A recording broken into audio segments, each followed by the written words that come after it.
بسم اللہ الرحمن الرحیم، الصلاۃ والسلام علیکہ یا رسول اللہ وعلی آلکہ و اصحابکہ یا حبیب اللہ۔ ناظرین محترم، امید ہے کہ آپ سب خیر و عافیت سے ہوں گے۔ اللہ تعالیٰ ہمیں اور آپ کو برکتیں عطا فرمائے۔ تو نماز کے حوالے سے ہم کچھ سماعت فرما رہے تھے۔ نماز کی شرائط کے بارے میں ہم نے پچھلی ویڈیو میں سنا کہ اس کی کل کتنی شرائط ہیں۔ تو جن لوگوں نے نہیں سنا تو ان کے لیے تھوڑا سا خاکہ بیان کر دیتے ہیں کہ نماز کی کل جو شرائط ہیں وہ 6 ہیں۔ وہ ہم نے وضاحت کے ساتھ پچھلے ویڈیو میں جو ہے نا بتایا۔ اگر آپ نے وہ ویڈیو نہیں دیکھی تو نیچے ڈسکرپشن پر آپ جا کر وہ ویڈیو ملاحظہ فرما سکتے ہیں۔ تو انشاءاللہ اسی ٹاپک کو جاری رکھتے ہوئے انشاءاللہ آج ہم نماز کے فرائض کے بارے میں سنیں گے کہ نماز کے فرائض کتنے ہیں اور ان کی وضاحت کیا ہے۔ اللہ تعالیٰ ہم سب کو جو ہم سیکھیں اس پر اللہ تعالیٰ ہم سب کو عمل کرنے کی اور اس علم کو دوسروں تک پہنچانے کی توفیق عطا فرمائے۔ تو انشاءاللہ ویڈیو شروع کرتے ہیں۔ تو ویڈیو شروع کرنے سے پہلے اگر آپ ہمارے چینل میں نئے آئے ہیں تو ہمارے چینل کو سبسکرائب کر لیں، بیل آئیکن کو ضرور کلک کر لیں تاکہ ہماری ہر اسلامی ویڈیو سب سے پہلے آپ تک پہنچ سکے۔ تو ویڈیو اگر اچھی لگے تو ہماری اس ویڈیو کو لائک کیجیے گا۔ اگر کوئی مسئلہ درپیش آئے، اگر کوئی سمجھ نہ آئے تو آپ جو ہے نا کمنٹ کر سکتے ہیں۔ چلیں ویڈیو شروع کرتے ہیں۔ پیارے ناظرین اکرام، نماز کے فرائض جو ہیں وہ کل 7 ہیں۔ ایک بار ہم اسے 7 فرائض سن لیتے ہیں، وہ کون سے ہیں۔ پہلا جو نماز کا جو فرض ہے وہ شرط بھی ہے، ہم نے شرائط میں بھی سنا، وہ فرائض میں بھی ہے تکبیر تحریمہ۔ ٹھیک ہے، یہ نماز کے لیے شرط بھی ہے اور یہ فرائض میں بھی ہے۔ اس کے بعد یہ قیام، قرات، رکوع، سجود، قضاء آخرہ اور خروج بسنی ہی، یہ 7 فرائض ہیں۔ تو انشاءاللہ جو ہم اس کی ایک نہ ایک جو ہے نا ہر ایک کی علیحدہ وضاحت سنتے ہیں۔ لفظ تکبیر تحریمہ، پچھلی ویڈیو میں آپ نے یہ سنا کہ تکبیر تحریمہ لفظ اللہ اکبر کہہ کر نماز کو شروع کرنا، یہ آپ نے سنا تھا، لیکن آج ہم اس کی تھوڑی سی وضاحت کرتے ہیں۔ اس کی وضاحت یوں ہے کہ دراصل تکبیر تحریمہ یعنی تکبیر اولا شرائط نماز میں سے ہیں، مگر نماز کے افعال سے بالکل ملی ہوئی ہیں، اس لیے اسے نماز کے فرائض سے بھی شمار کیا گیا ہے۔ مقتدی نے تکبیر تحریمہ کا لفظ اللہ امام کے ساتھ کہا، مگر اکبر کہنے سے پہلے امام سے پہلے ختم کر دیا، یعنی اللہ اکبر اللہ امام کے ساتھ کہا اور ہو اکبر امام کے کہنے سے پہلے اس نے مقتدی نے ختم کر دیا۔ اگر اس نے یہ عمل کیا تو کہتے ہیں اس کی نماز نہیں ہوگی۔ مسئلہ آپ کو سمجھ آ یا ہوگا، اگر نہیں سمجھ آیا تو دوبارہ اس مسئلے کو آپ دیکھ سکتے ہیں۔ آگے کچھ مسئلہ ہے، ایک اور مسئلہ ہے نمبر 2، امام کو رکوع میں پایا۔ اگر مقتدی نے امام کو رکوع میں پایا اور تکبیر تحریمہ کہتا ہوا مقتدی رکوع میں گیا، جب امام رکوع میں گیا تو مقتدی نے جب دیکھا امام رکوع میں ہے تو وہ بھاگتا ہوا آیا اور امام کو جب اس نے دیکھا تکبیر تحریمہ کہتا ہوا وہ بھی رکوع میں گیا، یعنی تکبیر اس وقت ختم ہوئی کہ خاک بڑھائے تو گھٹنے تک پہنچ جائے تو اس کی نماز نہیں ہوگی۔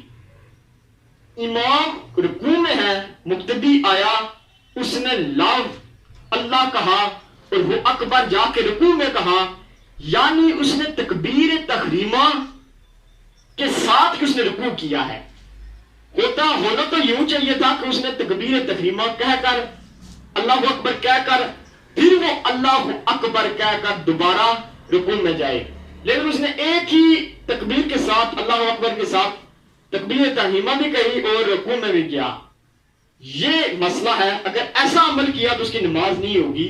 وہ دوبارہ سے اس کی نماز کا اعادہ کرے گا, دوبارہ سے نماز کو دہرائے گا. ایسے موقع پر قاعدے کے مطابق پہلے کھڑے کھڑے تکبیر تحریمہ کہہ لیجئے, طریقہ بتا رہے ہیں. اس کے بعد اللہ اکبر کہتے ہوئے رکوع کیجئے. امام کے ساتھ اگر رکوع میں معمولی سے بھی شرکت ہو گئی تو رکعت مل گئی. اگر آپ کے رکوع میں داخل ہونے سے قبل امام کھڑا ہو گیا تو رکعت نہ ملی. ہوا کچھ یوں کہ امام صاحب نے رکوع کیا, آپ نے اللہ اکبر تکبیر تحریمہ کہی, پھر اللہ اکبر کہا اور امام صاحب کے ساتھ مل گئے. امام صاحب کے ساتھ آپ جب مل گئے اور ایک لمحہ ایک سیکنڈ بھی اگر اس رکوع میں مل گئے تو آپ کی نماز ادا ہو جائے گی. اگر آپ نے اللہ اکبر کہہ کر تکبیر تحریمہ کہہ کر پھر اللہ اکبر کہہ کر رکوع کیا, آپ رکوع میں گئے, امام کھڑا ہو گیا تو آپ کی اس طرح نماز نہیں ہوگی. پھر اس کے بعد کہتے ہیں نمبر 3 مسئلہ ہے, جو شخص تکبیر کے تلفظ پر قادر نہ ہو, تکبیر کے تلفظ پر جو شخص قادر نہ ہو, مثلا گنگا ہو یا کسی اور وجہ سے زبان بند ہو گئی ہو, تو اس پر تلفظ لازمی نہیں ہے, دل میں ارادہ کافی ہے. یہ آپ کو مسئلہ آسان ہے, سمجھ آ گیا ہوگا. اس کے بعد کہتے ہیں جی کہ نمازیوں کی تعداد زیادہ ہونے کی وجہ سے, نمازیوں کی تعداد زیادہ ہونے کی وجہ سے پیچھے آواز پہنچنے والے مکبرینوں کی اکثریت علم کی کمی کے باعث آج کل اکبر کو اکبار کہتی سنائی دیتی ہے. اس طرح ان کی اپنی نمازیں بھی ٹوٹتی ہیں اور ان کی آواز پر جو کوئی انتقالات کرتے یعنی نماز کے ارکان ادا کرتے ہیں ان کی بھی نماز ٹوٹ جاتی ہے. لہذا بغیر سیکھے کبھی مکبر نہیں بننا چاہیے. پہلی رکعت کا رکوع مل گیا تو تکبیر اولا کی فضیلت مل گئی. اوپر مسئلہ کچھ یوں تھا کہ جو نمازی ہوتے ہیں ان کی اگر تعداد بہت زیادہ ہو, جیسے جمعے والے دن ہوتا ہے, اور بھی اگر بڑی مسجد ہو تو اس میں نمازی زیادہ ہوتے ہیں, اور پیچھے ایک اور جو ہے نا امام صاحب کے پیچھے بھی 5-6 صفحے چھوڑ کر جو ہے نا ایک آدمی کھڑا ہوتا ہے جو امام صاحب جب اللہ اکبر کہتے ہیں, ٹھیک ہے جی, جب ارکان ادا کرتے ہیں تو وہ بھی پیچھے اللہ اکبر کہتا ہے آسان الفاظ سے. تو کہتے ہیں کہ جی اگر اس شخص نے اللہ اکبر کہا تو اس کی بھی نماز ٹوٹ گئی. اس کے کہنے سے دوسرے لوگوں نے سنا اور اس کے سننے کی سبب انہوں نے نماز پڑھی, یعنی رکوع کیا, سجود کیا, تو ان کی بھی نماز جو ہے نا وہ نہیں ہوگی. یہ ہمیں خیال کرنا, پیچھے امام کے 5-6 صفحے چھوڑ کر جو بندہ کھڑا کرتے ہیں, ٹھیک ہے جی, جو کیا کرتا ہے جسے اصطلاح میں مکبر کہا جاتا ہے, وہ جو شخص ہوتا ہے مکبر وہ اہل علم ہو, ٹھیک ہے جی, وہ جانتا ہو تلفظ کو, تکبیر تحریمہ کے تلفظ کو جانتا ہو. ایسا نہ ہو کہ وہ تلفظ غلط ادا کر رہا ہو, اس کی بھی نماز جو ہے پیچھے جو اس کی آواز سن رہے ہیں ان کی بھی نماز جو ہے نا وہ ضائع ہو جائے. یہ ہمیں اس بات کا خیال رکھنا چاہیے. اور اس کے بعد کہتے ہیں پہلی رکعت کا رکوع مل گیا تو تکبیر اولا کیا ہو جائے گی, آپ کو مل گئی. یہ تھی ہمارے تکبیر تحریمہ کی وضاحت جو آج ہم نے سنی. تو آگے جو آتا ہے وہ قیام آتا ہے. تو انشاءاللہ یہ ویڈیو کافی لمبی ہو گئی ہے, تو اگلی ویڈیو میں انشاءاللہ قیام کے بارے میں سنتے ہیں. تو اگر آپ کو ہماری یہ ویڈیو اچھی لگی ہو, اگر اس میں کوئی غلطی ہو گئی ہو تو میں آپ سے معذرت کرتا ہوں.